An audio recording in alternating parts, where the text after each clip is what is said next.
Sejam muito bem-vindos a mais um episódio do nosso podcast Você Pode Ser.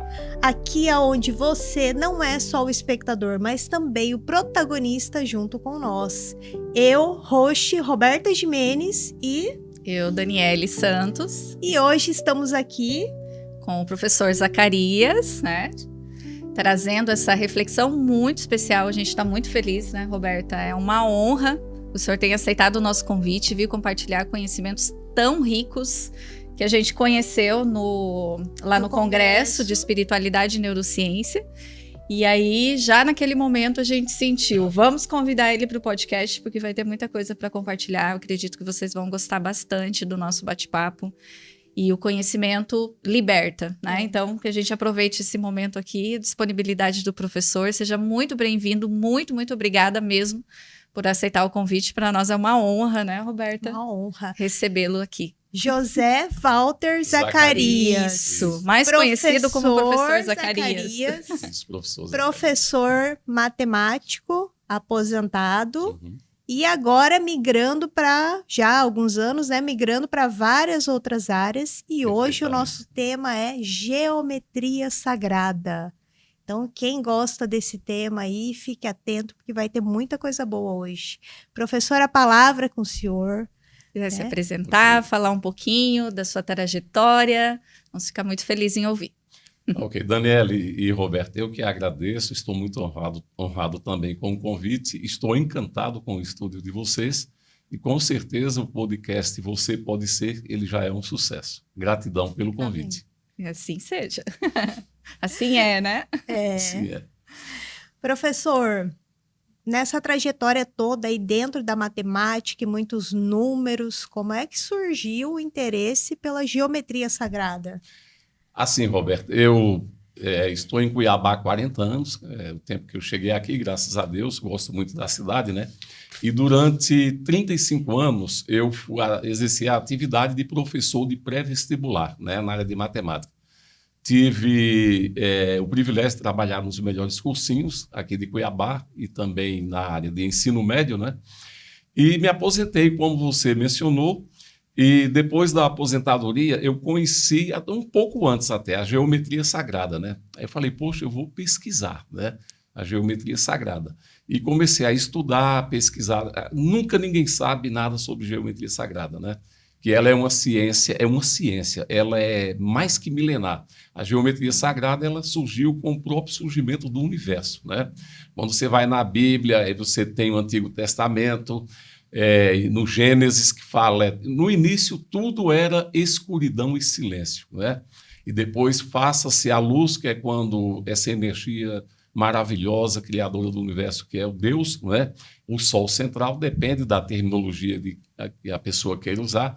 Quando ele, nos 6 dias, iniciou a criação, então, desde o primeiro dia, a geometria já se manifestou, até no formato dos planetas, né? Os planetas são esféricos, esfera tem tudo a ver com círculo, círculo é geometria pura. Então, a geometria sagrada, ela teve início com a criação do universo. Aí depois, lá pelo Antigo Egito e pela Antiga Grécia, ela foi, vamos dizer assim, colocar um aspa aí, institucionalizada como ciência, né? E muitos anos depois, aí veio, até fiz uma menção lá no Congresso, veio a questão da Inquisição, começou a perseguir os católicos que estão nos assistindo, pelo amor de Deus, não é nada, nenhuma crítica à Igreja Católica, não né? é pessoal, mas na época houve. Houve, né? Perseguição a cristãos e todo o movimento, tipo Rosa Cruz, maçonaria, que é mais recente, que foram surgindo, eles foram perseguindo porque isso entrava em choque com os dogmas que eram estabelecidos pela Inquisição e pela Igreja Católica na época, né? Então, a geometria sagrada, apesar de todas essas oposições que aconteceram, ela está ressurgindo como uma ciência, né? E é uma ciência que tem, através das figuras, processa cura das diversas naturezas, natureza física, emocional e espiritual. Nós vamos, nesse podcast, falar muito sobre isso. Professor, você já falou, claro, sobre a criação de tudo isso, já tocou no nome de Deus, independente do nome que cada um queira dar, energia superior, enfim. Mas, como você bem disse, também existe muito preconceito por desconhecimento dentro dessa área. Eu que venho da linha espiritualista também e busco já há muito tempo estudo dentro da área holística, da física quântica, inclusive da neurociência, vivo muito isso, o pré-conceito pelo desconhecimento. Mas dentro de uma linguagem clara, do português correto, no sentido, né, literal mesmo, a gente pode relacionar a própria matemática com a geometria sagrada, porque como o senhor bem disse, né, o universo é matemático, em tudo existe matemática, e até mesmo dentro dessa ciência, nós também podemos entender e aprofundar no sentido divino. A gente pode ver Deus em tudo, falando de uma linguagem mais clara, né? Eu acredito que é essa também a mensagem que o senhor traz, né? Quando fala de espiritualidade, quando fala desse olhar científico, que às vezes a gente separa, ciência é uma coisa, espiritualidade outra. Mas acredito que aqui a proposta não seja essa, seja mostrar que Deus é ciência, está na ciência, e que através da própria geometria a gente pode conhecer Deus também, né? Faz sentido isso? Compreendi de uma forma adequada? O que o senhor pode contribuir com a gente? Muito oportuno, você fez uma abrangência muito grande, muito perfeita, e Deus é o grande sol central, é o grande espírito, né? Então, o espírito é energia, Deus é energia propulsora de todo esse universo, tá? E tudo que é energia, ela é ligada a números. Então, essas ciências holísticas, das quais você faz parte, você falou que é radiestesista, né? É reikiana. Então, tudo que é energia, hoje, a física quântica, que você também fez uma referência, né? A física quântica, ela está sendo demonstrada através da própria física clássica, através da matemática. Então, tudo que são segmentos espiritualizados que estão surgindo, eles estão têm um laço muito grande da parte científica, né? Quando se fala em ciência, a matemática ela é a base principal. Então, a espiritualidade de hoje ela está deixando de lado, ela está deixando de ser vítima de preconceitos, de dogmas, exatamente porque nós já estamos podendo fazer uma demonstração científica de muitos fenômenos que permeiam o mundo espiritual. Muito bem colocado. E nós, como seres energéticos que somos, porque essa é a nossa natureza, energia é amor, amor é energia. Perfeito. Manipulamos energia o tempo todo sem saber, né? Quando falam que a gente pratica magia, eu falo, gente, não tem quem não pratique magia.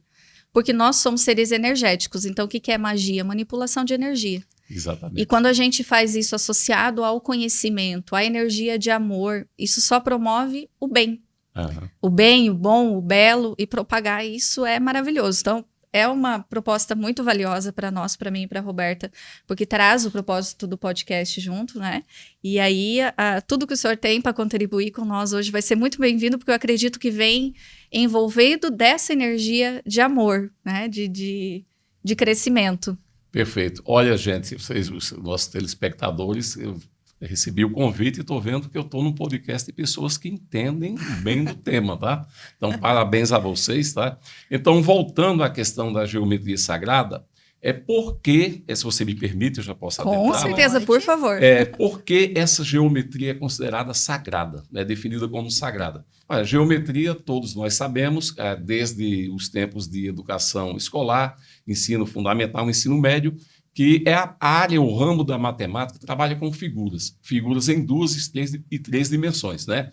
Triângulo, quadrado, círculo, trapézio, losango, são figuras geométricas. Aí eu entro no ensino médio, aí eu tenho as figuras em 3 dimensões, cubo, cilindro, esfera.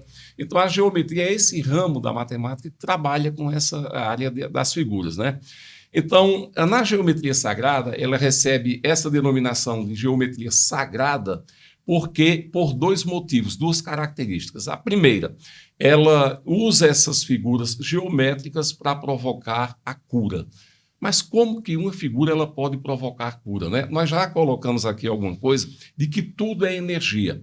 Esse microfone que eu estou utilizando, essa taça aqui com água, tudo que é objeto, ela tem uma fonte de energia, ela emite radiação.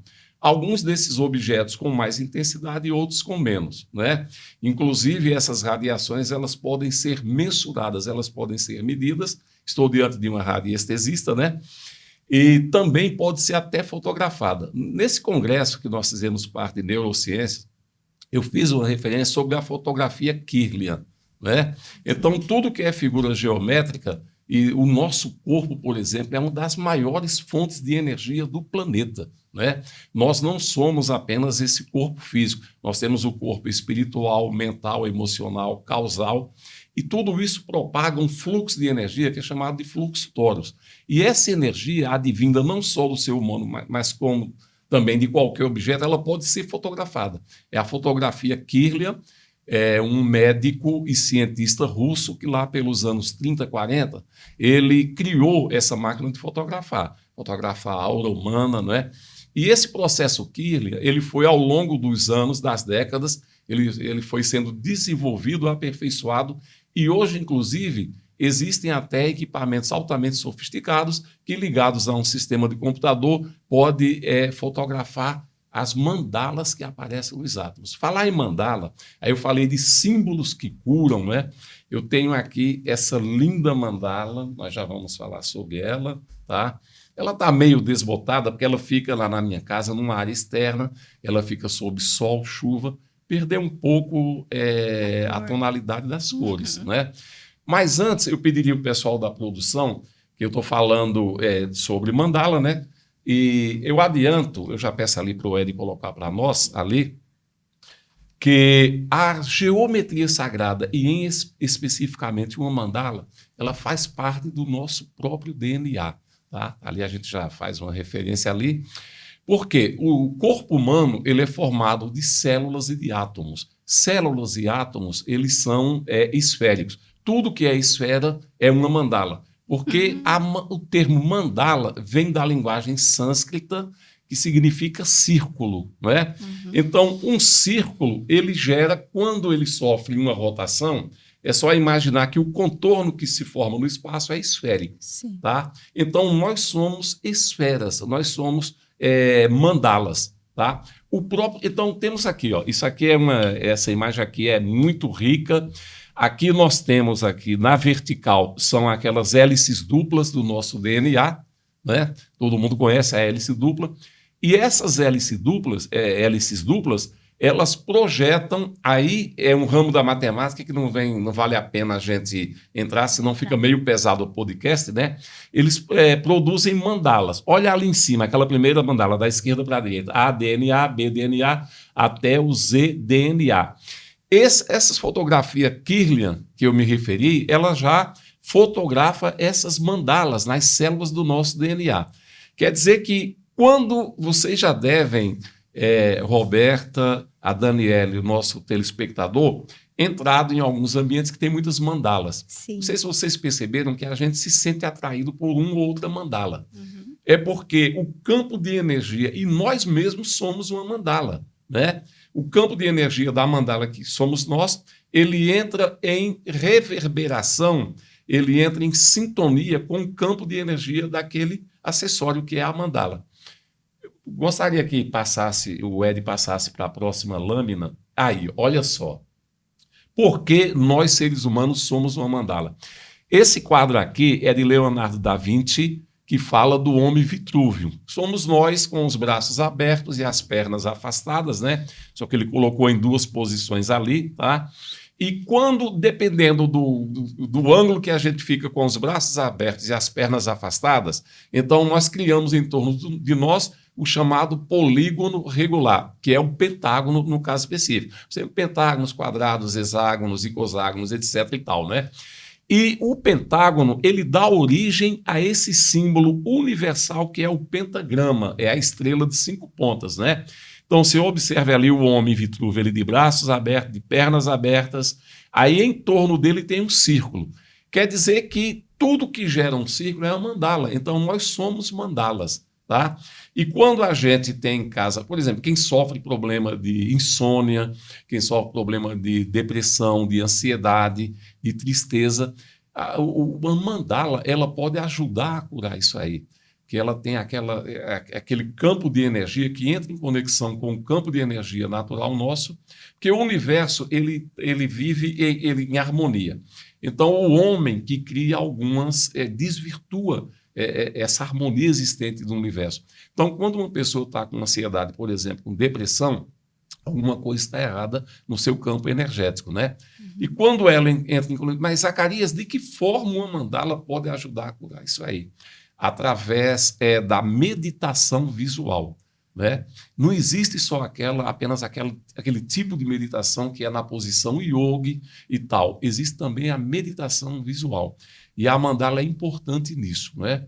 A pessoa, quando usa uma mandala para diminuir, atenuar os efeitos dessas doenças, a mandala, o campo energético dela, entra em conexão com o campo nosso, e a mandala, como ela é um universo em perfeição, ela procura colocar em ordem, em perfeição também, aquela mandala do campo humano que sofreu alguns desvios. E cada mandala tem uma especificação? Existe essa diversidade de mandalas para cada situação? Ela é universal, a mandala é universal. Essa mandala aqui foi muito boa a sua pergunta, Roberto.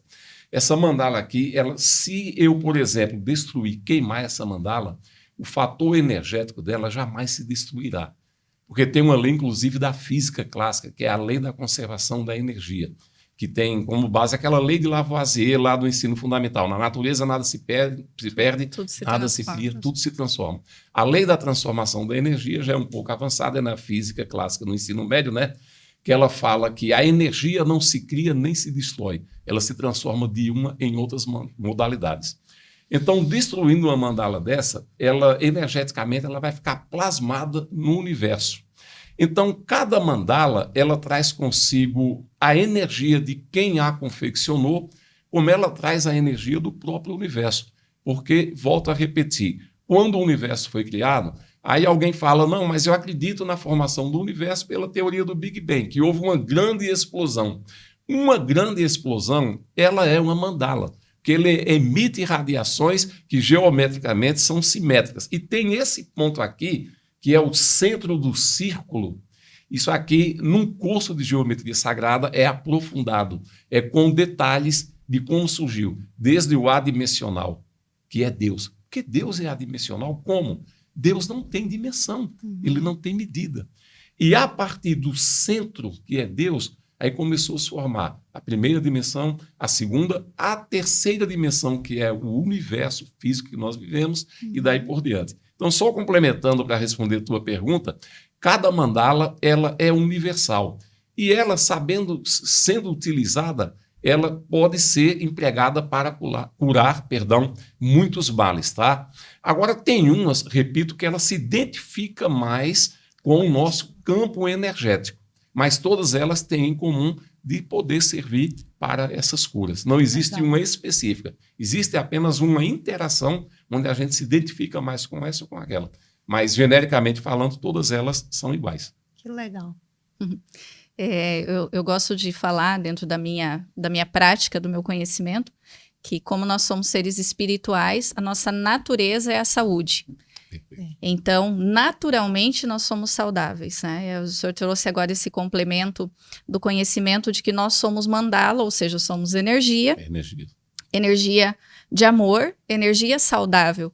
Então, por que isso tem a capacidade de curar? Porque, de certa forma, é uma energia pura, sagrada, como o senhor diz. Perfeitamente. Que se conecta com a nossa energia sagrada, que é natural em nós. Então, nós não somos doentes, nós estamos doentes.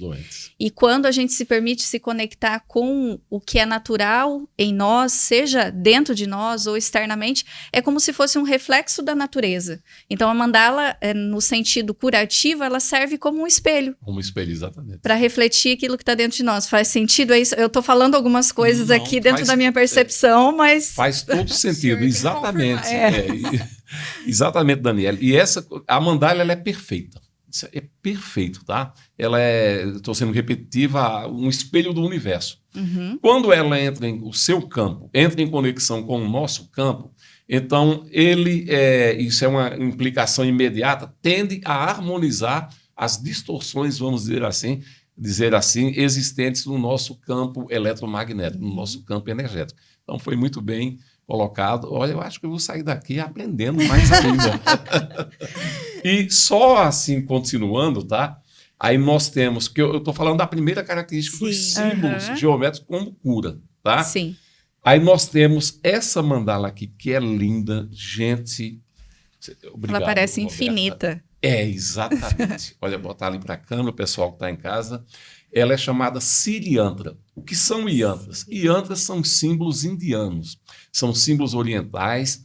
Em muitas casas na Índia, no Tibete, na China, eles ostentam na fachada da casa como forma de proteção e de trazer bons fluidos energéticos. É uma mandala Siriantra.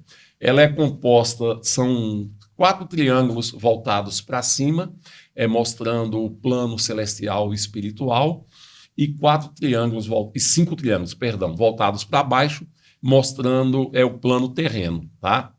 Assim como aquela estrela de Davi. Tem um triângulo que aponta para cima, outro para baixo, né? Uhum. Esses triângulos, vocês podem ver, eles estão entrelaçados. E esse entrelaçamento desses 9 triângulos produzem mais 43 triângulos aqui. O triângulo é um dos símbolos que mais energia produz, geometricamente falando, porque o triângulo ele faz uma referência à Trindade. Pai, Filho e Espírito Santo. Aí lá na cultura indiana é Vishnu, Brahma e Shiva, são entidades. E na maçonaria, se não me engano, lealdade e prosperidade tem uma outra característica que eu esqueci agora. Corpo, mente, espírito também, tem várias denominações. Várias denominações, né? Então, essa mandala aqui, num curso de geometria sagrada, esse curso que eu ministro, a gente finaliza o curso com uma meditação. Tem esse ponto aqui central, talvez o pessoal não esteja, mas tem um ponto central que é esse menor triângulo, é o chamado Bindu. Isso aí no curso é explicado como que a pessoa tem que meditar.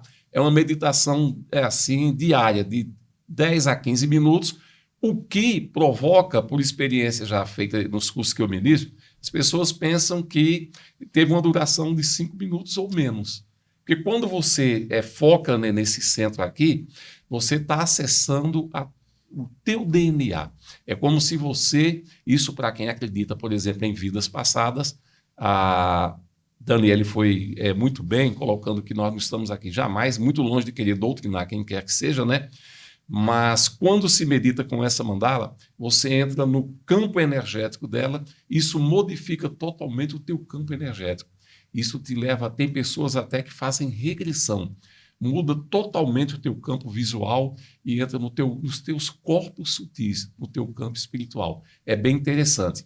Então, esse tipo de meditação, na segunda semana, pessoas que sentem problemas daqueles que nós mencionamos, ansiedade, tristeza, depressão, elas já começam a sentir. Mas a pessoa ela tem que estar aberta. O campo energético é como você colocou.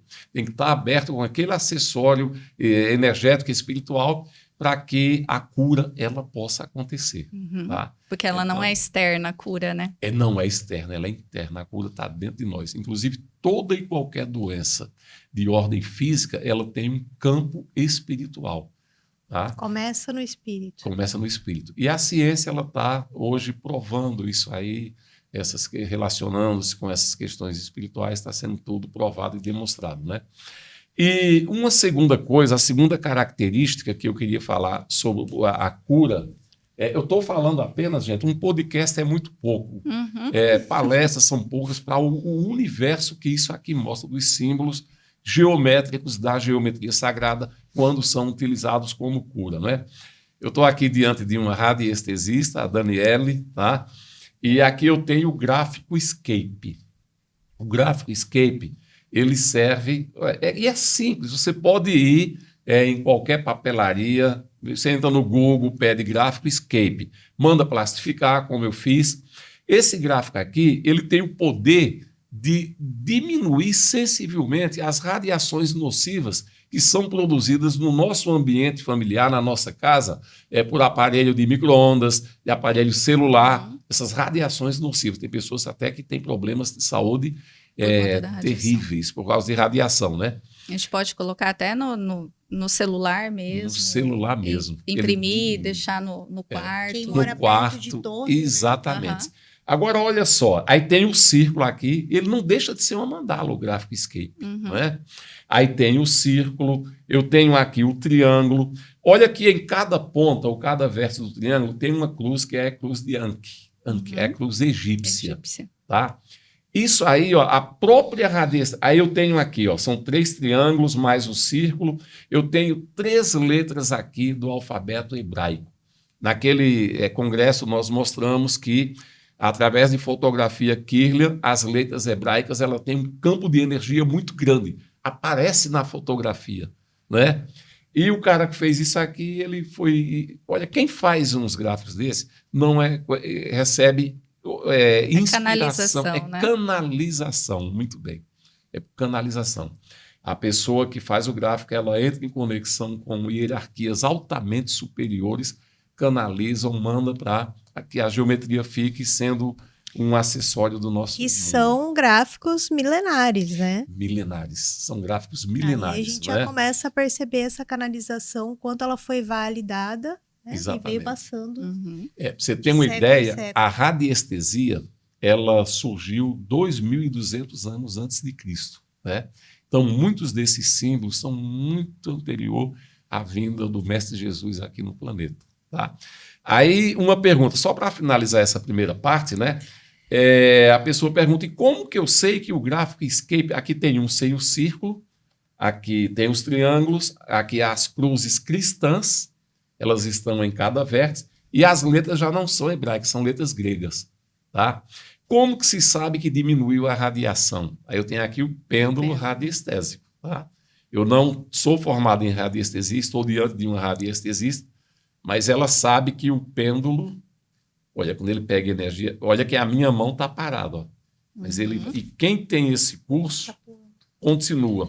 Inclusive, ele pode diminuir o movimento e começar naquele movimento, porque ele estava no movimento circular, ó. Mas ele pode ficar no movimento vertical, que é o movimento pendular em si. Não é? Então, o próprio radiestesista, ele mede diariamente a intensidade do que foi eliminado de energias nocivas depois da utilização do Graphic Escape. Então, era essa primeira parte, espero não ter me alongado muito, tá? E é a primeira parte, né? E a segunda parte, vocês têm alguma pergunta? Não. Eu queria saber a diferença dos 2 gráficos. Eles são para a mesma finalidade ou não? Para a mesma finalidade. É o Graphic Escape. Esse aqui é o Escape em si, tá? E esse aqui é o Escape cabalístico, né? Aí cabalístico aí tem a ver com a cabala, que é olha, a árvore da vida. É pura geometria sagrada, né? Quem estuda cabala, a questão, gente, olha, a gente estava falando que a ciência vem provando tudo, tem muitas coisas que ainda são preconceitos, são tabus, mas a árvore da vida, ela, na versão cabala, ela é um retrato do universo, é um retrato de nossas vidas. Os signos do zodíaco, isso tem uma importância muito grande. Tem gente que não acredita, todo mundo tem direito às suas crenças ou não em determinadas situações, né? Determinados estudos, determinadas ciências. O problema é que os signos, o horóscopo, ele, às vezes, até comercialmente, ele é muito mal utilizado.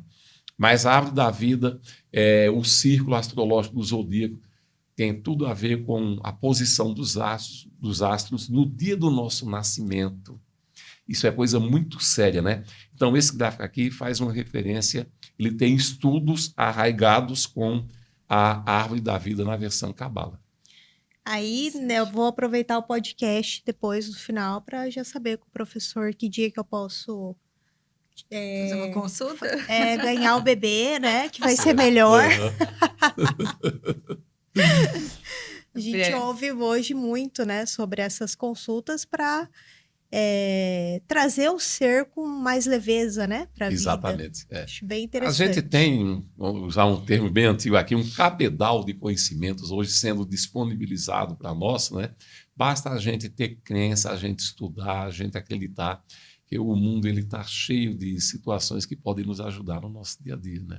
Nas atividades realmente. Espirituais. E é uma ajuda de despertar de consciência, apesar da gente querer, e eu já busquei isso também, então admito, respostas objetivas, mas não é exatamente isso, né? o que é certo, o que é errado, para onde ir, não é essa a proposta. A proposta é libertar a consciência, que você possa refletir sobre o seu caminho e às vezes a própria geometria, o pêndulo, ele te ajuda nessa direção. Né? Eu não sei como que o senhor vê esse conhecimento e como isso pode contribuir. Isso também desmistifica um pouco essa crença de leitura ou de uma... Como que eu posso dizer? Como se a gente usasse de uma forma muito misticista, muito pejorativa a leitura energética em si, né? A própria função do pêndulo. Ou somente assim, para uso específico para alcançar algo. Né? Sim. Eu não conheço muito, estou aprendendo aqui com o professor sobre geometria sagrada, mas há muitos anos eu sigo uma página de geometria sagrada que mostra frutas todos os dias. Há mais de 6 anos.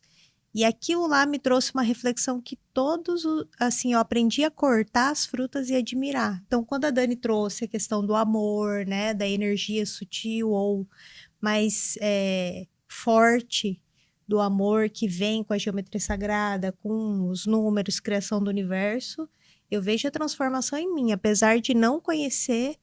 Então, eu tenho uma amiga que também vem nessa transformação e todo dia ela posta, querida fruta, né? E eu acho tão lindo porque eu passei a admirar a fruta há mais de 6 anos. Então, qual fruta que você mais gosta? Você já se perguntou por dentro de admirar? Eu amo o caqui, você corta, ele fica uma estrela. Exatamente. Né? O caqui e tem um tomate. Quando você corta um tomate, ele divide um tomate ao meio, aí não é corte transversal, corte bem ao meio, dividindo ele em 2 hemisférios, aparece a cruz de Malta. A cruz de Malta é um símbolo fortíssimo. Eu pediria até para o Ed, por gentileza, colocar a próxima lâmina, acho que é da mesa radiônica. Aqui tem ali o mestre Saint-Germain, né? Ele está à direita ali, ó, tem do lado do Chukurei, né? Que é um símbolo do reiki, tá? E a cruz de Malta, ela foi utilizada pelo mestre durante uma de suas reencarnações, tá? E essa cruz, ela é muito forte, ela aparece num tomate quando se corta. Eu fui uma das primeiras pessoas, eu acho, a divulgar isso no YouTube, não, no Facebook. Né? Eu faço algumas postagens no Face e foi muita gente procurando saber. E você, Roberta, colocou uma coisa muito séria, muito importante, né? É o respeito, o amor que a gente tem que ter pela natureza.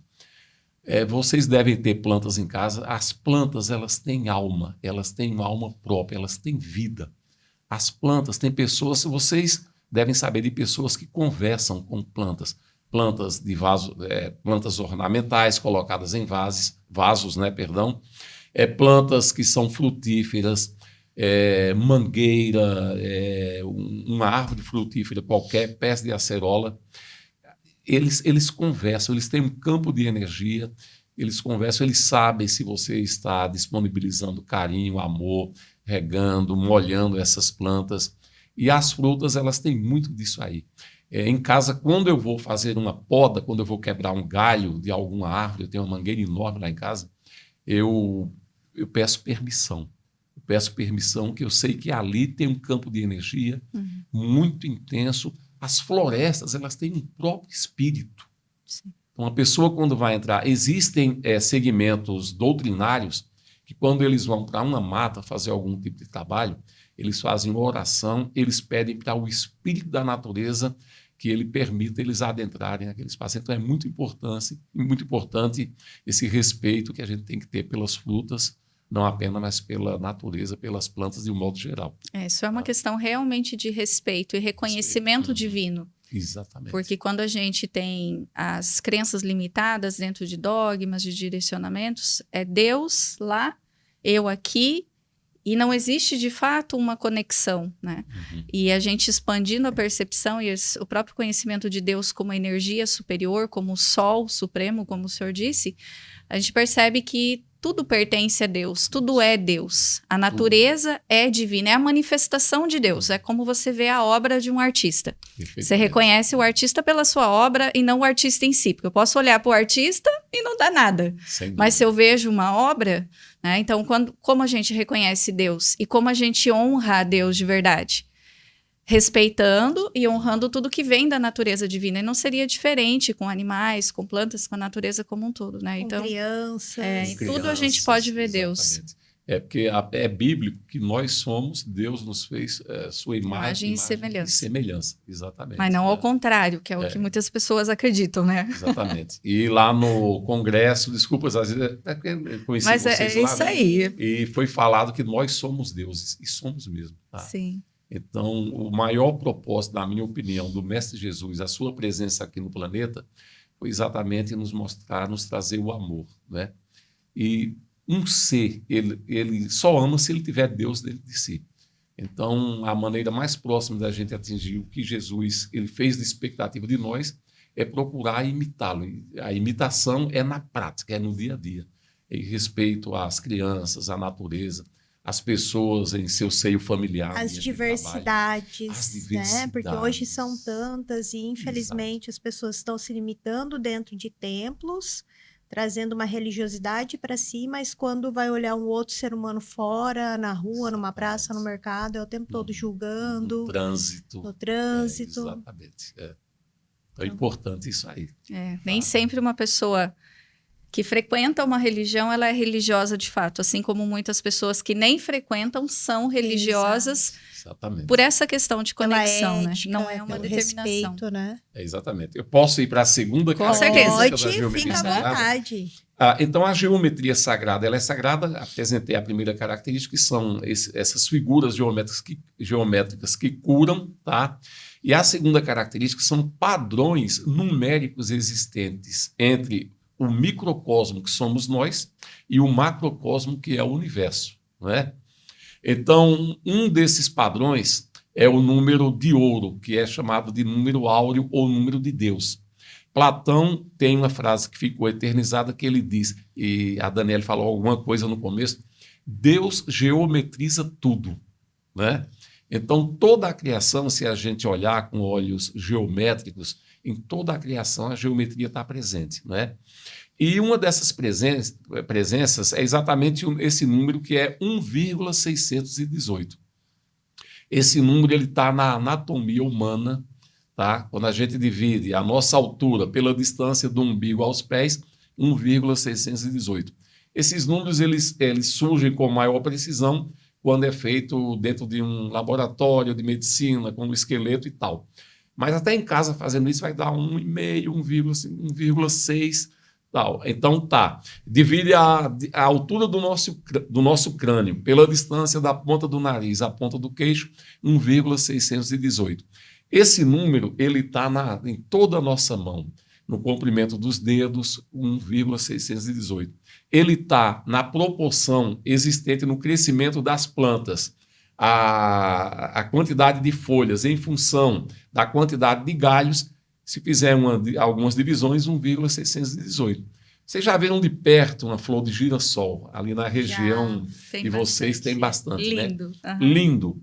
O girassol, ele às vezes confunde visualmente, porque ele são inúmeras pétalas no sentido anti-horário e outras no sentido horário. Aí dá aquele choque óptico na gente, né? Uhum. Mas se você tiver a paciência, e aqueles malucos matemáticos antigamente tinham essa paciência, né? Você dividir a quantidade de pétalas nos dois sentidos, essa divisão vai dar 1,618. Tá? E subindo, aí eu chego no macrocosmos, que é o universo. Então, esse número está presente no movimento dos planetas. A geometria sagrada mostra isso com muita propriedade, tá? Ele está presente. A NASA tirou uma fotografia da expansão do universo. O universo se expande em forma de espiral. A NASA fotografou essa espiral, é exatamente a espiral de Fibonacci. Foi um cara que foi hiper estudioso da matemática. Esse número está na sequência de Fibonacci, está nas estrelas, está nos números, está nas mandalas, tá? ele está, por exemplo, em um símbolo que nós vamos fechar o nosso podcast hoje falando, que é o pentagrama, que tem muita coisa mística em torno disso aí, né? Então, a segunda característica é esse número, 1,618, que é um padrão, e o número π, aquele número π chatinho que a gente estudou na geometria do 9º ano. Que os filhos falam que nunca vão usar, para que memorizar? 2πr, comprimento da circunferência, πr ao quadrado, área do círculo. Esse número está na nossa anatomia, está nas nossas células de DNA, está nos planetas. Isso é facilmente comprovado, tá? Então, essa é a segunda característica para a gente fechar de onde surgiu a geometria sagrada. Eu tenho uma pergunta sobre essa parte de Fibonacci e o conhecimento também do Grabovoi, se não me engano. São os números de Grabovoi. Símbolos não, números. Também são estudos próximos ali? Porque o Grabovoi fala que tem uma frequência, né? Tem. Tá. O Grabovoi, né? Eu tenho a dificuldade, às vezes, de pronunciar isso. Grabovoi. Isso, tá? São números, e esses números têm a ver muito com a árvore da vida. Então, esse cientista, ele não fez isso aleatoriamente, não. Ele estudou a árvore da vida, tá? Os números têm conexões conosco. No caso da sequência de Fibonacci, ele criou através de uma experiência sobre a criação de coelhos. Ele começou com um casal de coelho, depois outro, aí foi somando 1 mais 1, 2, 2 mais 1, 3, 3 mais 5, 8, aí formou uma sequência, tá? Então, no caso do Grabovoi, ele é utilizado também sobre situações do nosso dia a dia. Tem pessoas que, quando para sair de casa, para saber se está adequado, elas fazem consultas de signo, do zodíaco, e alguns até de algumas sequências numéricas. Essa que você mencionou também faz parte disso, mas ela é bem distinta da sequência de Fibonacci. Sim. A sequência de Fibonacci, ela estuda essa espiral, ela estuda exatamente esse padrão 1,618 existente em nós, que somos o micro, com o macrocosmo, que é o universo. Entendi. Mas são duas situações distintas. Mas ambas, elas trabalham com... Isso aí entra no campo da numerologia. Tá? A numerologia, principalmente, existem várias numerologias. Uma das mais trabalhadas é a pitagórica. Tá? O número 1, ele tem todo um significado. No curso de Geometria Sagrada, nós trabalhamos não como aprofundar a numerologia, mas apenas no aspecto geométrico. Aí, do dígito 1 até o dígito 9, cada número desse tem uma relação com frequência, aí com prosperidade, com amor, com jovialidade, certo? E existe na numerologia pitagórica a chamada redução. É como também na numerologia hebraica, você, pela data do nascimento, os números que dão a data do teu nascimento e o teu nome, você faz o chamado processo de redução. Vai reduzindo esses números aí para saber em qual campo que cai da prosperidade ou na característica daquele número. De 1 a 9. De 1 a 9, tá. A partir de 1 a 9 aí tem outras denominações, aí tem o número 10, que é um dos números perfeitos, a exemplo do número 3. O número 3, porque o número 1 é Deus, é associado a Deus, é único, Deus. Já o número 2 é o número da discórdia, que é o número das energias opostas, é o yin e yang. Aí, por exemplo, quente, frio, e alegria, eu achando que o 2 era do tristeza. casal. Não, também são as energias masculina e feminina. São as energias opostas, né? Então, o 2, Pitágoras não gostava do número 2, porque é o número que ele considerava da discórdia. O 3 é o primeiro número perfeito, que ele une o 2, que é uno, que é o universo, que é Deus, é o Sol central, com o número da discórdia, que é o yin e yang, que é o 2. Então, qual a energia que é perfeita, capaz de unir, harmonizar essas duas vertentes? Não é? A perfeição. E a perfeição é o próprio Deus, que não tem começo, tem um início sem início, e ele tem um fim sem ter fim. E aí tem uma correlação do número 3 com o triângulo? Tem, também. E é que nós já falamos, exatamente. É a Santíssima Trindade, são as denominações dos 3 deuses em diversas culturas, e uma série O próprio triângulo, ele tem um ponto central, o triângulo equilátero, que tem relação com o centro de gravidade da Terra. Então, essa energia triangular, ela é muito mais importante do que a gente imagina. Aí, inclusive, a estrela de Davi, que é o hexagrama, e o pentagrama, que é a estrela de 5 pontas, tem a ver demais com triângulos, né? Então, não sei se vocês me permitem eu adentrar num campo aqui, que é da doutrina... Fica à vontade. Tá? A doutrina umbandística, né? Uma pessoa, quando vai num centro de umbanda, quem é praticante desse segmento doutrinário, ou religioso, vamos dizer assim, quando um médium ele recebe, ele incorpora alguma entidade, que as entidades principais da umbanda são Preto Velho, Caboclo e os Exus, né? Quando o médium que está ali trabalhando, ele incorpora, ele recebe aquela energia, então tem energias que vêm do mundo espiritual que se apresentam, se identificam, tipo você vai, por exemplo, numa UPA ou no hospital. A primeira coisa que a recepcionista pergunta é a sua identidade. Então você vai dar a tua identidade, a tua identificação. Então, esses seres que vêm do mundo espiritual e incorporam numa sessão de umbanda, eles se identificam através de figuras geométricas, tá? Eu esqueço agora o nome que é dado, depois eu me lembro, tá? Então, o médium que incorpora, ele pega um giz, que é próprio da umbanda, que é chamado de pemba, e ele desenha no chão, mostrando, por exemplo, tem determinados, Pai Joaquim, Vovó Conga, são entidades do mundo espiritual que, quando eles incorporam ali, eles se identificam através de símbolos geométricos. Estou com o nome aqui, eu ia esquecendo. Tá? Daqui a pouco então, lembra. Um desses símbolos é exatamente os símbolos triangulares, são os triângulos. Tem uma conexão forte com o mundo material e o espiritual. O senhor trouxe um pouco da Umbanda, mas a gente vê em várias religiões. Exatamente.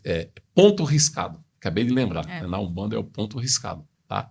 Então, várias religiões elas utilizam a geometria e, como nós falamos, o lado científico está auxiliando a provar que essas energias realmente elas existem e existem para o bem. A mandala, por exemplo, não existe mandala utilizada para o mal. Tá? Uma pessoa pegar uma mandala e utilizá-la para magia negra, ela tem que adentrar em todo esse universo o significado. Olha que essa mandala aqui, ela tem triângulos, além do círculo, ela tem quadriláteros aqui. Isso aqui é um mundo geométrico. Para adentrar nisso aqui e utilizá-la para o mal, tem que ser uma entidade muito inteligente, de muita percepção geométrica e espiritual para conseguir sair. Então, a mandala é só para o bem. Dá muito trabalho. E volta, né? Isso. O mal vai e volta. Sim, exatamente. É a lei da ação e reação. Não é? É a lei do retorno. Está na filosofia hermética. É a lei da correspondência, inclusive. Né? E a da física clássica, a terceira lei de Newton, toda ação corresponde a uma reação de mesma intensidade, mesma direção e sentido contrário. Exatamente. Daniela está a fim de fazer uma pergunta. Nada, a cabeça está aqui fervilhando. Minha nossa, se eu for comentar tudo que eu estou pensando... Mas assim, a gente vai deixar o nome com a data de nascimento no final para o senhor fazer aí uma numerologia para nós. Não, eu não sou numerologista. Não precisa, é só reduzir, a gente vai atrás depois, né? Eu vi que uma das imagens que o senhor tem, não sei se vai falar agora ou depois, tem o triângulo também, mas remetendo ao pentagrama? Ao pentagrama e gente, subiu o nome, nas pirâmides, né? A pirâmide. A pirâmide, exatamente. É que a gente... É muito frequente, né? A gente vê... gostaria que o senhor trouxesse um pouquinho disso, o CIEG já não ia trazer, né? Sobre essa relação das pirâmides com a geometria sagrada. E nós vamos entrar agora, Daniela. Agora, só para complementar, aqui nós temos a mesa radiônica, que você é radiestesista, trabalha com ela, né? Então, tem vários símbolos. Essa aqui, eu não sei se o curso onde você fez o curso, esse aqui, ele é a régua universal, tem essa régua em forma de semicírculo, né? E tem aquela régua tradicional com 2 círculos nas extremidades, né? Nós temos ali o decágono, nós temos o mestre Uzuyo, que é o mestre reikiano ali, né? Jesus. Bem no centro, pessoal, olha ali no centro da imagem, o cubo de Metatron. No meu curso de geometria sagrada, bem ali, ó, de preto, né? O cubo de Metatron. Esse aqui. Exatamente. Aí toda a geometria do universo, ela está concentrada nesse cubo de Metatron. É do anjo Metatron, né? Que é o anjo hoje considerado o mais próximo de Deus. Tá? Nós temos ali os chakras. Olha que são todos símbolos geométricos. Um pouco acima do cubo de Metatron, nós temos a flor da vida. O cubo de Metatron, ele é derivado exatamente da flor da vida. Aí nós temos à direita ali os símbolos reikianos, né? Aí, a partir daí, nós podemos... Agora, foi bom a Daniela já falar sobre as pirâmides, que é o nosso tema que nós vamos entrar agora, né? Dentro dessa geometria sagrada. Foi bom ela colocar isso aí para mim fazer uma distinção. Olha que esses símbolos aí, eles são símbolos em 2 dimensões. São figuras planas, tá? Tem comprimento e largura. 2D. Por exemplo, aquela flor da vida, tá ali em cima, vocês estão vendo, né? Ali tem círculo, mas esses círculos eles podem ser substituídos por esferas. Aí, substituindo aquele círculo, porque a esfera é uma derivação do círculo, tá? Se a gente substituir os círculos pelas esferas, aí nós temos uma flor da vida em 3D. Ou eu posso ter um cubo de Metatron em 3D. Aí eu tenho, por exemplo, um triângulo em si. Um triângulo em si, como nós já vimos, é uma figura bidimensional. A versão tridimensional dele é o tetraedro regular, que tem tudo a ver com nossas vidas, inclusive até com o GPS. Nossa. É uma coisa que um outro dia, se vocês me concederem o privilégio de voltar aqui, a gente podia trabalhar tudo isso aí. Já concedemos. Eu agradeço. Concedido. Mas sobre as pirâmides, fiquem à vontade. Tá? Se quiser, não sei se vai passar para alguma outra imagem. Já pode a produção passar. Isso. Aqui, ó. Aí. Aí nós temos ali à direita uma foto, né, das pirâmides lá no Cairo, lá no Egito. Essa pirâmide da frente é a de Quéops, é a maior de todas. Deixa eu abrir um parênteses aqui, pode? Por favor. Quando se fala em pirâmides, pensa que a maior do planeta é a de Quéops, lá no Egito. Mas não. A maior pirâmide está nas montanhas do Tibete. A maior montanha. A maior pirâmide, ela está na montanha do Tibete. São montanhas que quase os 365 dias do ano elas ficam com as geleiras, né? E tem uma parte do ano que é mais quente lá, que há um pequeno degelo no cume, bem no vértice superior da pirâmide. Aí se enxerga o vértice superior. E teve alguns cientistas, alguns arqueólogos, antropólogos, que o governo tibetano concedeu deles entrarem nessa pirâmide. Eles adentraram a pirâmide e não encontraram nada lá dentro, a não ser, sabe o quê? Em uma das faces, o desenho da flor da vida. Nossa. Tem lá. E é bem antes dessa pirâmide de Cristo, muito antes, o desenho da flor da vida. Há entre os céus e a terra mais mistérios do que sabe vossa vã filosofia. Nossa, vã filosofia, né? Mas vamos lá. Atrás ali é a pirâmide, deve ser de Kéfren ou de Miquerinos, tá? Gente, olha só, eu vou procurar ser bem rápido, bem conciso, né? Mas tem muita polêmica sobre como essas pirâmides elas foram construídas, tá? Agora, olha bem, já existem estudos feitos, inclusive pela NASA, que toda tecnologia, toda engenharia, toda arquitetura do mundo moderno hoje não seria capaz de construir essas pirâmides aí. A inclinação dessas pirâmides, são milhares, eu acho que milhões de blocos de pedra. E esses blocos de pedras, o bloco mais leve parece que são 2 toneladas. Tá? Então, a engenharia de hoje não teria como fazer. Na época, acho que não teria nem maquinário para levantar. Não teria nem maquinário. Então, não tem hoje, nos dias de hoje não tem. Não tem hoje. Se fosse replicar a construção das pirâmides, fazer como está ali, não conseguiria ser feito com a estrutura, com a tecnologia que a gente tem hoje. Tem hoje. E o próprio material com o qual essas pirâmides foram construídas, esses blocos aí, é um material que não tem ali na região egípcia. Tá? Outra coisa, existe um mito de que as pirâmides foram construídas como túmulo dos faraós. Nunca foi encontrado nenhum túmulo ali dentro. Tá? Existe a chamada Câmara do Rei. É a Câmara do Rei, que fica a 1/3 da base da pirâmide. Ela fica localizada. É um centro de energia muito grande. Por falar em energia, aí vem a pergunta, mas Zacarias, para que essas pirâmides aí? A de Quéops, principalmente, ela é uma antena receptora da energia cósmica. Nós falamos no início do podcast na questão da transformação da energia. A energia maior existente no universo é a energia cósmica universal, que lá na China chama o Qi. Né? O espiritismo kardecista tem outra denominação, né? Da energia, alguns segmentos é energia cósmica universal. Essa energia ela é captada por essa pirâmide maior, que é a de Quéops. É como se fosse uma antena receptora dessa energia.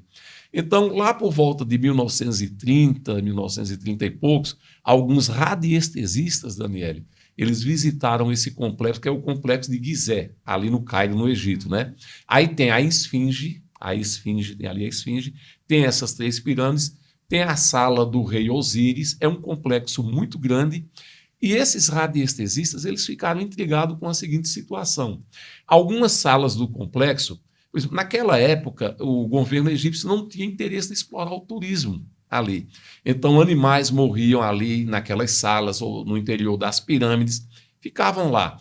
E eles perceberam que alguns animais, tipo gatos e cães, eles entravam em decomposição em salas e templos que não eram no interior da pirâmide.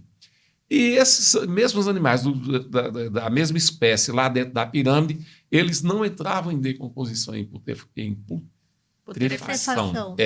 Tem hora que... É uma palavra difícil. Então, eles notaram que lá esses animais ficavam tipo mumificados. Uhum. Eles ficavam secos ali, desidratados. Empalhados, assim. Exatamente. Não desintegrava esses animais. Então, eles perceberam que ali no interior dessa pirâmide existia uma energia, uma força que conservavam esses corpos que tinham acabado de falecer. No caso, eram corpos de animais, não é? E eles, com o auxílio da radiestesia, eles começaram a ver, a sentir, a medir, que era exatamente a energia cósmica que permeava aquilo ali. Então, o que é que fizeram? Teve um cara que ele pegou e fez uma maquete, eu esqueço o nome do cientista, isso durante a Segunda Guerra, se não me engano. Ele fez uma maquete da pirâmide, a maquetezinha com a mesma inclinação, que é de 52 graus, tá? Uhum. E importantíssimo que eu vou falar aqui para vocês. Aqueles 2 números, 1,618 e o número π, 3,14, foram os números que os seres, vamos dizer assim, que construíram essas pirâmides, utilizaram para a sua construção.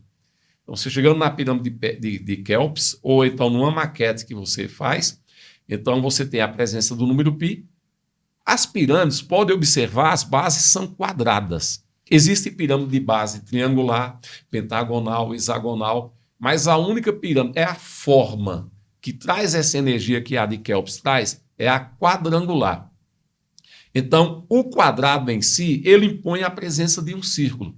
Tem uma propriedade na geometria plana que diz, algumas pessoas de matemática que estiverem me assistindo, eles sabem, todo polígono é inscritível ou circunscritível. Então, a própria presença do quadrado, que representa a base da pirâmide de Quéops, já impõe energeticamente um círculo energético em volta. E o círculo é onde se deriva o número π. Tá? E dividindo aqui, ó, vamos aqui na imagem. Tá vendo essa linha azul? Uhum. X, ela é chamada de apótema da pirâmide. São 4 triângulos, olha a importância do triângulo, em volta. Tá? Você dividindo esse X pela divisão daquela linha vermelha que vai do centro da base até a aresta aqui da base, dividindo o azul pelo vermelho, olha a divisão lá, x sobre y igual a φ. Aquela letrinha do alfabeto grego e representa exatamente esse número, 1,618. Tá? Então, os seres que construíram isso aí utilizaram como base esses 2 números, que é o φ e o π. Eu pediria à produção que voltasse, por gentileza, na mesa radiônica. Eu acho que... Isso, olha aqui, ó. Ali eu tenho o decágono, lá em cima tem a flor da vida, né? No centro o cubo de Metatron, em cima, mais à direita a flor da vida, do lado da flor da vida, o decágono duplo. Exatamente, estamos com uma radiestesista aqui, ela conhece. O decágono duplo. O decágono duplo, a exemplo da pirâmide de Quéops, é uma das raríssimas figuras geométricas, e mais o pentagrama, que possui esses dois números aí. São energéticos demais. O número π, 314, e o φ. Vamos voltar na pirâmide, por gentileza. Aí, voltando lá na pirâmide, aí nós temos aí essa divisão. A presença desse número. Eu falei em seres, tá? Então, acredita-se, nós não estamos aqui querendo impor nenhuma crença para ninguém, mas acredita-se que foram seres de outras dimensões que fizeram essas edificações aí, eles construíram. Inclusive, as pirâmides têm um alinhamento com o sistema de capela, se eu não estou enganada, não é? Exatamente. Tem um alinhamento, perfeito. A esfinge, que fica bem na frente das pirâmides, tá? Aí tem um alinhamento com o sistema de capela, capela dos exilados, né? Aí tem esse alinhamento, tem um alinhamento com os solstícios, que a geografia chama de inverno, verão, tá? Então, essa inclinação dela de 52 graus não é aleatória, tá? Então, tem todo um alinhamento com sistemas solares, sistema universal. Então, isso aí foram seres altamente desenvolvidos que vieram fazer essas construções. Agora, olha só, no meu curso de Geometria Sagrada, tem uma parte que eu trabalho como fazer uma maquete da pirâmide de Quéops dentro da sua casa. Você fazendo essa maquete, aí tem uma tabela que dá a proporcionalidade entre as medidas da pirâmide real com a maquete que você quer fazer. Então, você tem que seguir essa tabela, você tem que ter os números da construção que você vai fazer na maquete, eles dão, depois da pirâmide montada, seja de qual for o material, ele vai dar a inclinação de 52 graus. E você vai chegar com uma bússola, vai colocar a bússola, ela tem o suporte dela é retangular. Você pega o lado do retângulo maior da bússola, coloca bem ali na base da pirâmide, aquela linha preta ali, e você gira. Quando o ponteiro da bússola ele alinhar com o norte magnético, é aquele N que tem o ponteiro vermelho da bússola, então essa tua maquete ela vai estar orientada. Quer dizer, você pode ter em casa a construção, uma maquete para você meditar. Zacarias, eu quero uma pirâmide que ela esteja alinhada com a de Quéops e eu vou fazer meditação. Que a própria meditação em si, a posição de Horus, ela abre a tua chamada glândula pineal. Glândula pineal, que também é uma coisa que no curso de geometria a gente trabalha muito isso aí. Ela, na época de Atlântida, a glândula pineal era do tamanho de uma bola de ping-pong. E com a queda de Atlântida, com o mundo do egoísmo, as pessoas começaram a ficar egoístas, materialistas, essa glândula ela foi atrofiando. Hoje ela é do tamanho de uma semente de mostarda, que é uma das sementes menores que existem no planeta, né? E quando se faz uma meditação, essa glândula ela expande, porque a meditação ela entra em conexão, permite que tua glândula ela dilate, e quando há essa dilatação, você entra, você se torna o nosso corpo, a exemplo da pirâmide de Quéops, uma antena receptora. Aí tem pessoas que sentem muito bem-estar, elas se sentem leves, tem pessoas até que se sentem levitando, tem pessoas que entram em outros planos dimensionais, mas isso é uma coisa que tem que ter calma para ir falando sobre isso aí, né? Aí no caso dessa pirâmide para meditação, ela é num tamanho menor ou é a pirâmide... Você escolhe a altura. Eu quero uma pirâmide de 1,80 m, 2 metros. Então, no meu curso, a apostila traz uma fórmula. Você tendo a altura, tá? Você tendo a altura, através dessa altura, você calcula a base é um quadrado, ó. Ali tem a linha preta na base quadrada, tem a verde, são iguais, tá? Aí você vai calcular pela altura que você quer a pirâmide. Repito, você pega essas fórmulas, qualquer pessoa calcula, pega uma calculadora, tá? Aí você calcula a linha azul e a linha vermelha, o X e o Y, tá? Aí você vai pegar, se é uma pirâmide pequena, que você tem um problema de artrose, que chama, né? Tem um problema de Artrite, artrose. Você pode fazer essa pequena maquete e põe ali, alinha a pirâmide, é importante ela estar alinhada. Você coloca uma vez durante certo tempo ali por dia. Você, com o tempo, você vai ver que sua artrose ela vai sumindo, vai desaparecendo. Que legal. Que é a energia pura, divina, que é a energia cósmica, ela vai curar, tá? Ela funciona, Daniele, que é radiestesista, como uma mesa radiônica, uma maquete de pirâmide. Até falei alguma coisa lá no congresso, né? E, no caso, aí você escolhe a altura, o material não importa, você faz esses cálculos, monta, você alinha ela, você pode pegar até com fita crepe, marca os 4 pontos, que é um quadrado à base da pirâmide que você vai meditar, não é? Aí você marca ali para você já chegar com a pirâmide e posicioná-la ali. Então, ali está energizado.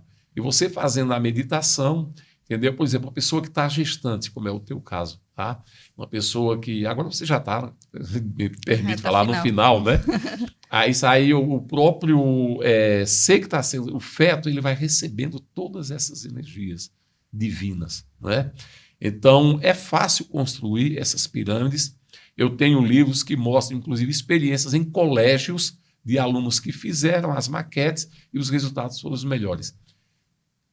Eu peço licença e falar uma coisa assim, não é falta de ética ou coisa parecida.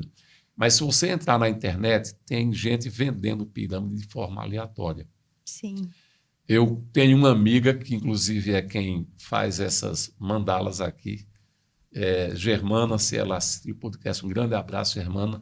Ela é dirigente de um egrégor aqui em Cuiabá, Cura e Ascensão, Prosperidade e Renovação. Ela faz qualquer mandala, o tamanho que você quiser. Coisa linda as mandalas que ela faz, né? E ela ligou para mim outro dia e falou, Zacarias, eu ganhei aqui uma pirâmide de metal e pediu que eu fosse lá para montar a pirâmide e ver como estavam as medidas, né? E eu fui calcular o número π depois da pirâmide dela montada. Eu falei, Germana, a pirâmide ela não está de acordo com as medidas, as proporções da pirâmide de Kelps, né? Eu digo, olha, aí mostrei, fiz aquelas divisões ali, não deu o número, tá? Eu falei, mas isso não impede de quem vai energizar essa sua pirâmide é a própria espiritualidade. Ela é dirigente, repito, é de uma egrégora xamânica, uma pessoa muito espiritualizada. Então, mesmo a pirâmide dela não estando nas medidas, mas ela pode, pela egrégora espiritual dela, energizar aquela pirâmide ali. Então é preciso ter muito cuidado quando comprar uma pirâmide pela internet. Ela tem que estar nas medidas. Verdade. Tá? É só a gente lembrar de uma forma bem genérica, se era do tempo da Tava na cabeça, agora fugiu, das parabólicas. Sim!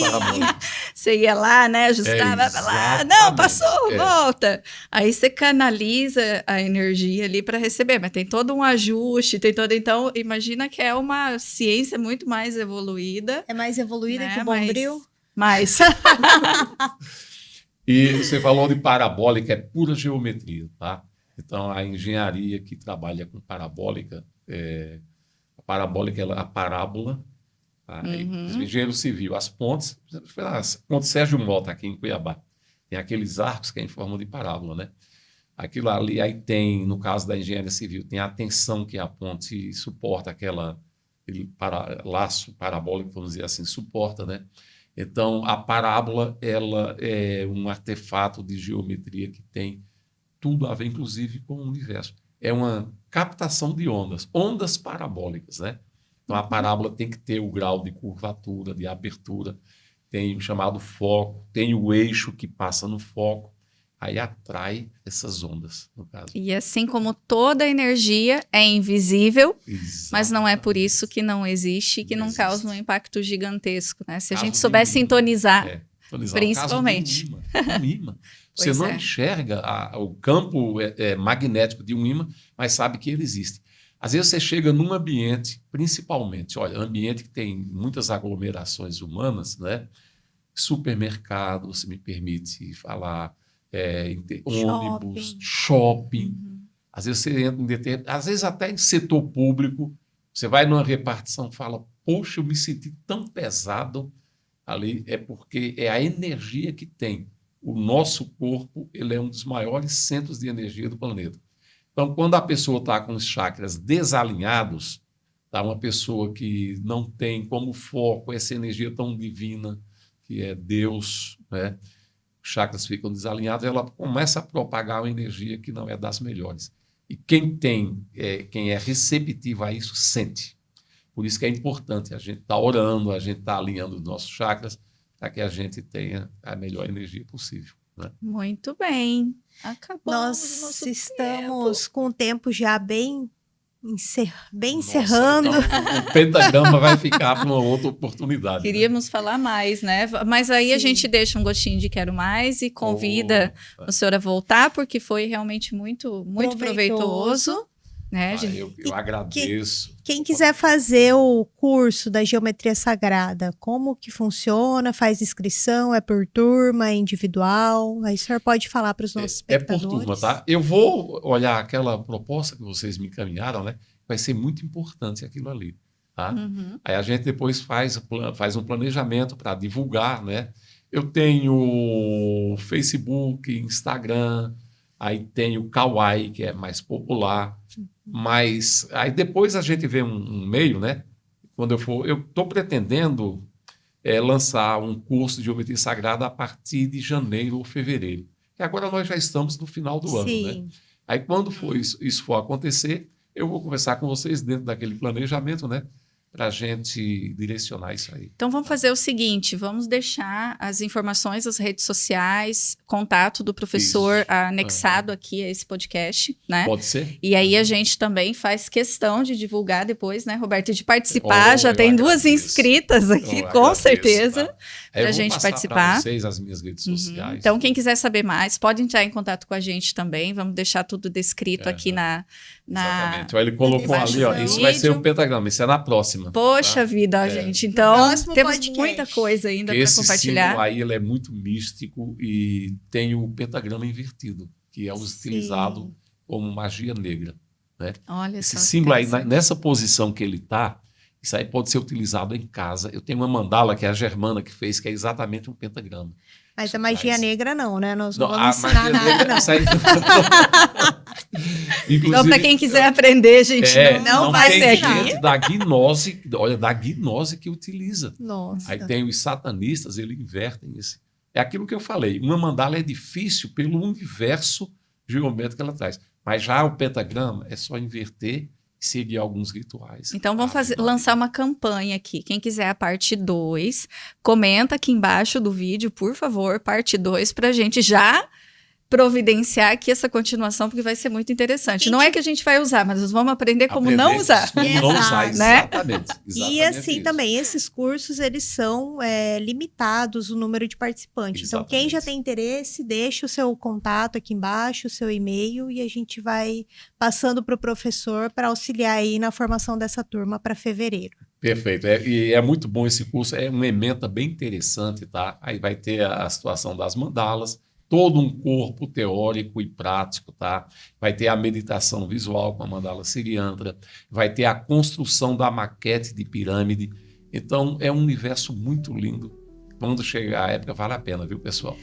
Muito obrigada, professor Zacarias, um professor matemático que adentrou nesse mundo da geometria sagrada, da espiritualidade. É uma honra ter o senhor aqui. Espero que volte mais vezes. Temos muitas coisas ainda para explanar desse mundo, desse universo tão maravilhoso.